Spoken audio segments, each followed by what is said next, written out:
సంచలనం సృష్టించిన gang rape కేసులోని కామాంధులు తక్కువోళ్లు కాదని మరోసారి తేలింది.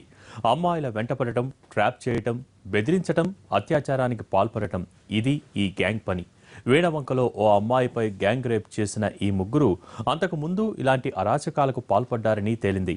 గతంలో ఓసారి పిచ్చివేషాలు వేసి ఈ ముగ్గురు చెప్పుదెబ్బలు తిన్న దృశ్యాలు ఇప్పుడు బయటపడ్డాయి.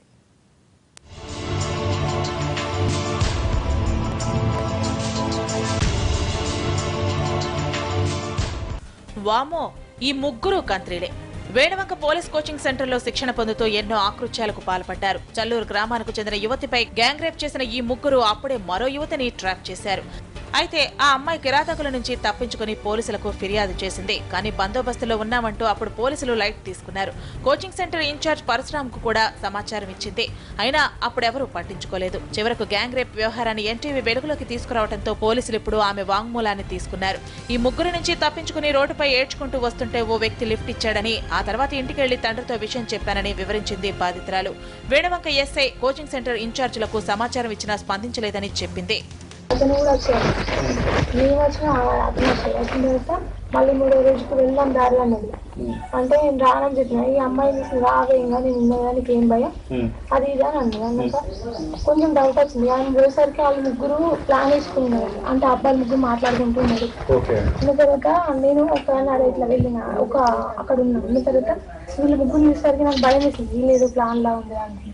అందుకే నేను రాను అని చెప్పిన. అయితే నా డబ్బులు ఆమె దగ్గర ఉండిపోయేసరికి నేను వాళ్ళు ఇరుక్కుపోయినా. లేకపోతే నేను మా ఇంటికి వచ్చేదాన్ని. నేను ఏం చేసిన పౌచుకుంటే వాళ్ళు అంటే ఒకసారికి డబ్బులు అనేది ఆ అమ్మాయికి ఇచ్చేసిన దానికి నేను ఇరుక్కుపోయినా. ఇక నేను డబ్బులు ఇంటి అసలు ఈ ముగ్గురు మూర్ఖులు పోలీస్ కోచింగ్ సెంటర్ కు వచ్చింది అమ్మాయిల్ని ట్రాప్ చేయడానికేనని అర్థమవుతోంది. ఫిబ్రవరి 10న గ్యాంగ్ రేప్ ఘటన కంటే ముందు ఈ ముగ్గురు చాలా మంది అమ్మాయిలకు వలవేశారన్న ఆరోపణలు వినిపిస్తున్నాయి. గ్రామంలో అందమైన అమ్మాయిలు కనిపిస్తే చాలు టార్గెట్ చేసేవాళ్లు. మాటల్లో పెట్టి ముగ్గులోకి దించేవాళ్లు. ముందుగా తమ గ్రామానికి చెందిన ఓ అమ్మాయితో స్నేహం చేస్తారు.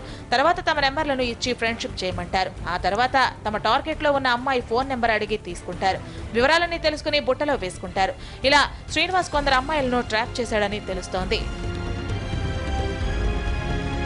ముందుగా శ్రీనివాస్ ఓ అమ్మాయిని బైక్ పై ఎక్కించుకుని వెళుతుండగా మిగతా ఇద్దరు మరో బైక్ పై ఫాలో అవుతారు. వీళ్ళు అనుకున్న స్పాట్ దగ్గరకు వెళ్లగానే శ్రీనివాస్ అమ్మాయిని ముగ్గులోకి దించుతాడు. లోపర్చుకునేందుకు ప్రయత్నిస్తాడు. ఈ తతంగానంతా రాకేష్ తన సెల్లో రికార్డ్ చేస్తుంటాడు. కాసేపటికి రాకేష్ సీన్ లోకి వచ్చి ఇప్పటి వరకు శ్రీనుతో గడిపిన దృశ్యాలన్నీ తన ఫోన్ లో ఉన్నాయని బెదిరిస్తారు. చెప్పినట్టు వినకపోతే ఈ వీడియోలను సోషల్ నెట్వర్కింగ్ సైట్ లో పెడతామని భయపెడతారు. ఇలా గతంలో పిచ్చి వేషాలు వేస్తుండగా అమ్మాయి కుటుంబ సభ్యుల కంటపడింది. ముగ్గురిని వెంబడించి పట్టుకుని బట్టలు ఊడదీసి రోడ్డు మీదే చితకొట్టారు. ఆ వీడియో ఎన్టీవీకి చిక్కింది.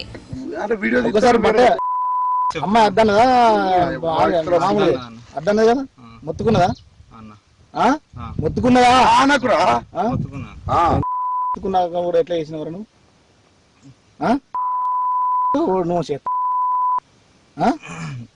అమ్మాయి అవ్వ కడుపులో ఉట్లేదు రై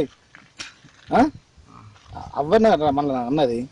దొరికారు కాబట్టి తన్నులు తిన్నారు, కానీ దొరకకుండా చేసిన అరాచకాలు ఇంకెన్ని ఉన్నాయో అన్న అనుమానాలు వ్యక్తం అవుతున్నాయి. అందుకే వీరి నుంచి స్వాధీనం చేసుకున్న సెల్ ఫోన్ లో ఉన్న డేటాను రిట్రీవ్ చేసే పనిలో ఉన్నారు.